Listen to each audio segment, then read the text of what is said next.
on a déjà la preuve que ça intéresse les gens, quelque part, on a déjà franchi les premières étapes. Alors, si je voudrais aussi donner une petite info nouvelle, je voudrais vous parler de ChatGPT. Ou alors on fait une émission entière là-dessus. ChatGPT est quelque chose qui va tenter beaucoup d'entre vous. Vous pouvez l'utiliser comme assistant, mais ne l'utilisez pas comme finalité, parce que je sais qu'il va y avoir qui vont sortir.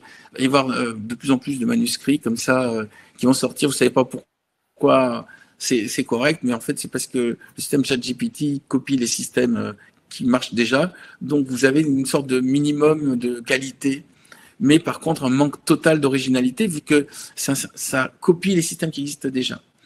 Mais vous pouvez l'utiliser comme assistant. C'est mon fils qui m'a dit, regarde, c'est-à-dire vous regardez qu'est-ce qu'il vous propose. À partir de là, ça vous donne à réfléchir sur votre roman. Par exemple, vous utilisez le même thème. Je ne sais pas si vous avez fait un truc sur l'art du golf pratiqué sous l'eau. Eh bien, vous dites, raconte-moi comment on pourrait pratiquer le golf sous l'eau.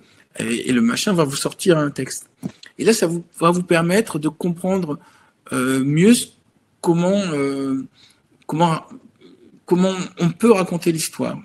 Vous allez avoir une autre vision. Donc, il ne faut pas avoir peur de ça. Vous pouvez l'utiliser, mais comme assistant. D'ailleurs, vous pouvez l'utiliser aussi pour faire votre doc. Si vous avez un livre historique, vous pouvez lui dire tiens, raconte-moi qu'est-ce qui s'est passé à tel moment. Et ChatGPT va aller chercher, je pense, sur Internet, tout ce qu'il y a comme doc. Mais, en tout cas, ne vous contentez pas du texte qui va vous sortir ChatGPT.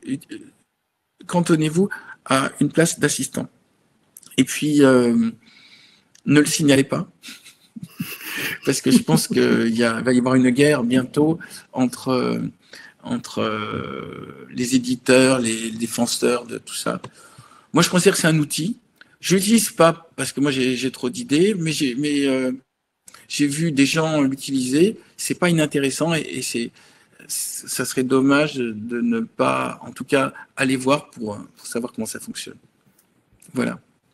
C'est le petit coin de modernité. Ouais, c'est la prospective sur les futures techniques d'écriture.